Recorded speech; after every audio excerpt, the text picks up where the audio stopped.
right now. Pittsburgh's best sports show is about to begin. Call us or tweet us. We've got things to talk about on the Ireland Contracting Nightly Sports Call. $5 million for that island. That's very interesting. I wonder who came up with that price and if that's above or below the market. I haven't seen anything like that. Anyway, good evening, everyone, and welcome inside the Fan Cave. Bob Pompeani with you until 11 o'clock tonight. It's 412-575-2600. That's the number to call. Hit me up on X. It's at KDPomp. We have a lot to get into tonight. What a wild weekend in the National Football League. Man, some of these playoff games have been incredible. Fourth quarter lead changes. Last weekend and this weekend, the Rams, the only visiting team that won this weekend, and man, at times it looked like they weren't going to. What a game that was tonight. You saw that throw by Caleb Williams on 4th and 4. There was no way to predict that would ever happen, but he retreated almost back to midfield to make a 14-yard touchdown pass to Cole Kmet. And then an interception because it looked like he and DJ Moore were on the wrong page. And so the Rams come up with an interception. They move into field goal range, and then Harrison Mevis puts it home from 42. And so that's how the Rams advance. And we also saw today, it was New England in a crazy game against Houston, a lot of turnovers, 8 combined turnovers in that game. C.J. Stroud, who was bad against the Steelers, I thought, and kept the Steelers in the game last Monday. He was worse today with 4 interceptions, looked rattled out there, 7 interceptions in 2 games, so they go down. New England moves on, and that AFC Championship game, which you'll see on Sunday, KDKA, now it's going to be very interesting to, the early point spread has New England as a 4-point favorite at Denver. You would never have seen that had Bo Nix not gotten injured last night, and really nobody knew that he had gotten injured. Second last play of the game. You could tell he was in some pain, but we've seen players grimace on the sidelines before. Well, he ends up doing an interview with Tracy Wolfson after the game. You can tell he's still kind of hobbling on that right ankle. Then the news comes out after Sean Payton met with the media. He came back and then said, we got some bad news. Bo Nix is now out for the season. He'll have surgery on Tuesday. What a blow that is, because he was really outstanding this season. So you would think the Drake May and company have an opportunity here to take advantage of that. But Jarrett Stidham, who was once drafted by New England, is going to be that quarterback for Denver to go against the team that drafted him. Now, he hasn't played or started a game since 2024, threw no passes this season. That's going to be very interesting to see how that works out. But right now, Denver is a 4-point underdog at home in that game. But don't rule them out. Their defense is pretty good. They can do some things. Ben DiNucci got a call. He was doing television on CBS, on the sports network of CBS, the alternate network, and yesterday working with Brian McFadden in the studio. And today he was called, hey, do you want to be on our practice squad in Denver? So he signed with Denver, so he'll be out there. I don't know in what capacity. He may not play. He may be on the sidelines. Who knows how it's going to go for Ben DiNucci. We have a lot to get into. We're going to talk about that and, of course, the Steelers coaching search, which I'm sure a lot of people have an opinion about now that Mike Tomlin has resigned. And it looks like Mike McCarthy will come in here this week to interview. Also, Brian Flores will get a second interview. You saw Chris Shula's team in action tonight, the Rams, and although they gave up over 400 yards of offense, I think they made critical plays at critical times, and especially that interception at the end of the game in overtime before the Rams kicked a winning field goal.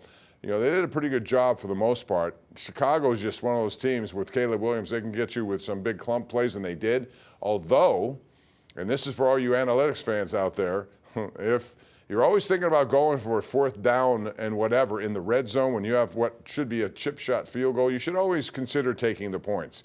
I think tonight if, Chicago had done that early when they were denied on 4th down a few times inside the red zone, then it may have been a totally different game, and a field goal at the end wins it before they ever get to overtime. So that's something to consider. It's too trendy to just go for it all the time. You don't want to leave points off the board, especially when you're playing a team like the Rams. They had opportunities. I thought they should have kicked at least the first one, and they ended up missing it. They did get a touchdown on another trip. I think it was outside the red zone, but they missed another one inside the red zone. So those points add up, and if you miss them or turn your back to them, you're going to end up regretting it a lot of the times, and I think this was going to be one of those situations. All right, anyway, there are names on there. We'll talk a lot about these names for the Steelers head coaching position, which is now vacant. How soon you think that job will get done? They're going to probably try to move this along before certainly the Senior Bowl. They want to get people in place. They got a lot going on, including the draft coming up here in April. So I want to hear from you at 412-575-2600. Also, the Penguins got a point yesterday, but lost again in the shootout. And Artur Shilovs has not been very good, but also their scorers, they bear some responsibility as well. They're 1-7 in the shootouts, and they've only scored 7 out of 24 converted. So you got to score more in those situations as well. But that's been a problem. Played well again, I thought, against Columbus. They now go to the road for what would be a very big 4-game road trip. Want to hear from you next. 412-575-2600. This is the Ireland Contracting Nightly Sports Call 7 nights a week right here on KDKA+. All right, welcome back. This is our Xfinity tweet of the night. It's from Adam Schefter. Steelers expected to speak with former Cowboys head coach Mike McCarthy, the Greenfield native, to be their potential head coach. McCarthy is from Pittsburgh, as you know. Worked with Omar Khan when they were both with New Orleans way back in the year 2000. So a lot of names that will be coming up. I also want to get your take out there about what you've seen from the officials. I thought there were too many flags yesterday at the end of that Buffalo game, quite frankly. There was a play that Denver was not penalized for defensive pass interference. It could have been, but since they didn't call it, it preceded the final drive. Why would you call defensive pass interference on Buffalo when it looked like the exact same play? And then what is a catch? We've been arguing this forever. Jesse James, what's a catch? We've seen so many different things that have been ruled catches and then non-catches. What is a catch? Brandon Cooks last night, I thought, had a catch. You might remember the game this year with Baltimore and Pittsburgh when Aaron Rodgers batted one up in the air and he came down with it, knee down. They called it an interception because Baltimore stripped it from him.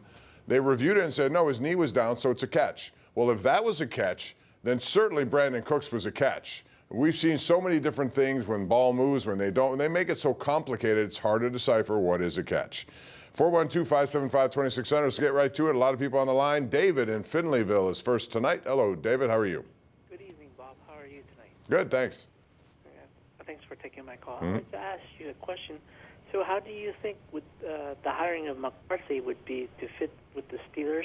And another question is, what do you think about the Steelers trying to trade at the draft for Malik Willis in Green Bay? I'll hang up and listen to you. You know, Malik Willis is getting a lot of play for having one start under his belt, and it was a good one for sure. But, you know, the bottom line is, I don't know if I'm going to go in that direction. There were a lot of teams, when he was with Tennessee, he was not very good at all. Now, what I will say is that I think when you get to a good system, you can coach players up for sure. And I think he got that in Green Bay, which is why he played well in that game against Baltimore. The bottom line is they have to decide what they're going to do first with Aaron Rodgers, and then beyond that, Will Howard, Mason Rudolph, and do they draft someone this year? So I'm not going to look at that as a possibility, although if a new coach comes in here, he may want that opportunity. He may like Malik Willis. How about if it's someone who has connections to his past? You never know how this is all going to work. As far as McCarthy, I like Mike. I think he's been around for a long time, but he kind of fits the mold of what they've already had. I think they're going to be looking at up-and-coming people, just as they have in the previous 3 hires. I think they want to keep that if they can. As I've said before, my combination would be 2 guys you saw in action tonight with the Rams. Chris Shula, the defensive coordinator, I would take him as the head coach and bring in the pass game coordinator who's been, Shieldhouse has been on a fast track. He's been interviewing with everyone, and he's going to get a job somewhere, somehow. Maybe that you can convince him to come here as that OC. He may not last very long as an OC. Someone else may poach him away down the road, but I think that would be a good way to do it. I like, what Sean McVay has done as head coach, and disciples of him would make sense for me. All right, let's go out to Joe in Verona. Joe, you're on. Go ahead. Hey, Bob. How you doing? Good. What's up? Good. You stole my thunder. That's who I'm hoping to, because Flores is okay, but I don't want anybody who was coaching. I want new blood, like Noel came in, Cowher came in. Even though I was never a Tallman man, he was new. You had the right idea, and I hope Rooney, but I'm real afraid about Rooney and Kahn going another way, and it's just same old. So that's all I'm worried about. I think those young bucks or other young bucks, anybody to get some new blood in here. The other one is just, Flores is going to bore me. He's going to be tough, but That's the way I feel. So just what's your comment, Bob? Yeah, like I said, I like that combination in L.A. if you could somehow pull that off. And if not, Chris Shula or whomever would get this job would have their own idea who they're going to be. It's going to be a fresh staff. You can bring in your own people. You can see what they're going to do and make your plans accordingly. It leads to a lot of questions, though, about the Steelers and their roster and who's going to be here, who's not going to be here. We can go down that list, and we do so tonight on the #1 Cochran Sports Showdown. Join us at 11:35 for that. Chris Adamski, Jeff Hathorn, along with Ray Fittipaldo. We're going to talk about individual players and who will return, who won't return. TJ Watt's a guy who said he would only play for Mike Tomlin. That could open a way for a potential trade if they want to do that. A lot of people thought that would have been the best outcome last year before they signed him to the new deal. You still can get something, maybe not as much as last year at this time. That may have to play out. Who knows? Will Cam Hayward continue? He still shows that he could play. He's going to be 36, and my goodness, he had a tremendous season. He's getting better year after year, it seems. But he may want to somehow play for a team that he thinks could win before his career is all over and done with, a la Calais Campbell and people like that. I don't know what his intentions are. And then you have to look at other guys on that team, too. Broderick Jones is a starting left tackle, but he has a neck procedure. I don't know how he's supposed to bounce back for that, how effective he will be, and he's due a fifth-year option.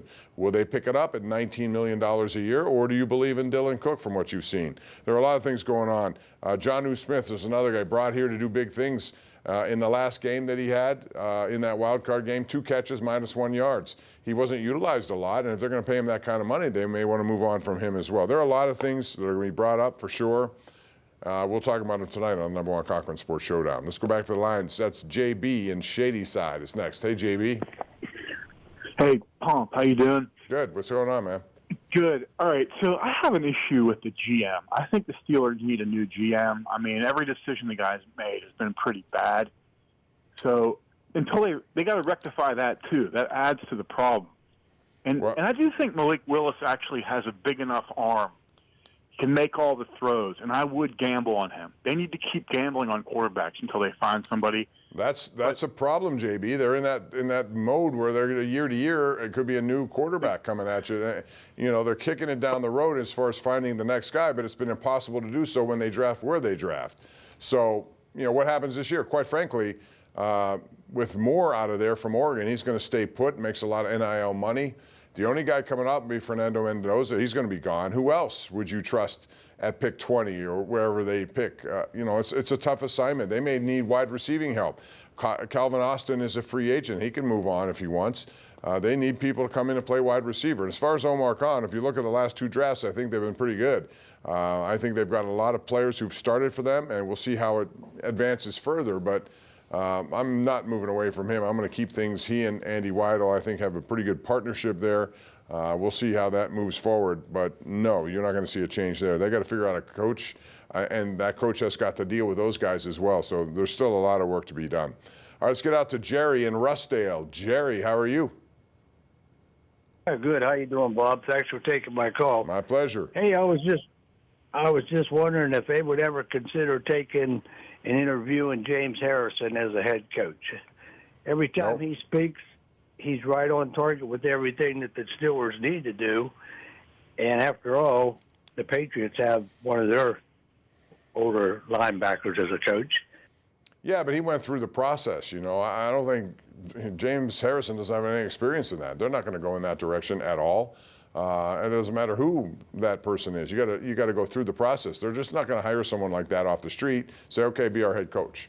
Mike Vrabel had a pretty good career, and he moved up and advanced his way through it. I wonder if Tennessee now, even though they're looking for a new head coach, Mike Vrabel was there and he took them to 4 opportunities in the playoffs. He was a pretty good coach for them down in Tennessee. He had 1 bad year, and boom, they moved on from him. And how about the New England Patriots? They had a Bill Belichick team that had a terrible record. They got rid of him. They brought in, who was their coach after that? But he lasted 1 year, and he had 3 wins. They let go of him, and they bring in Vrabel, and constant turnaround has a lot to do with the quarterback and Drake May. But bottom line is, there's some good coaches out there, but you're not just going to give it to someone who doesn't have any experience. Mark in Mount Pleasant, you're up on the sports call. Hey, Mark. Hey, Bob. How you doing tonight? I'm well, thank you. Great. Look, I was talking about there's terrible calls with the referees. That there was a game, the Chicago game tonight, where it looked like the same exact play in the Buffalo game, and they said that wasn't, that call was the same exact play in Buffalo, and Right. I just don't understand. I don't either. If the knee's down, if he's it's inconsistent. Right. So, how do you go with, high school, college, are they training these teams to, do the same thing now? You got to practice what's a catch, what's not a catch. The thing that bothers me, Mark, about these catches is the ones on the sideline. We saw tonight, Devontae Adams, I thought made an obvious catch. They had to look at it, though, because they thought maybe the ball moved. If you have possession of the ball, this goes back to Jesse James, right? If you have possession of the ball and it moves a little bit in your hands, but it still hasn't left your hand, it's possession. If they're looking for it to graze the ground, then look at what happened last night on that touchdown for Mims of Denver. When he hit the ground, the ball moved. Should it come down to that? You look at that play, you're naked. When you see it, it's fast motion. It's a touchdown. You know what a touchdown is. You know what a catch is. And they're making it very difficult to figure that out. One more call before we go. That's Stan and McCandless. Hey, Stan, make it quick, please. Hi, Bob. Thanks a lot for taking my call. I'll make this quick, buddy. And, concerning the shootout, when the Penguins are just obviously terrible with this, I suggest that the goaltenders come out and challenge the shooters. Don't be afraid to come out and challenge them and try to, block the puck with your stick or do something or move a little bit. Well, how far do you want them to go out? I mean, a lot of them do come out outside of the blue paint. I mean, you don't want to get to the point where you're, playing Tristan Jarry hockey and trying to take a gamble, and the guy swoops around you and has plenty of room to make a move. I agree with poke checking. I think Marc-Andre Fleury was tremendous at that. When a guy came in close, he knew how to knock that puck right off his stick. But I just think Sheelovs is just having confidence issues. He played a good game last night. He made some critical saves in the third period. Take a break, come back with more right here on KDKA+. It's the Ireland Contracting Nightly Sports Call. All right, we're back. Penguins go on the road now for 4 straight games. Tomorrow in Seattle against the Kraken, then back-to-back games, Calgary and Edmonton, before they end that in Vancouver. And it's a big road trip for the Penguins right now, right in the middle of things.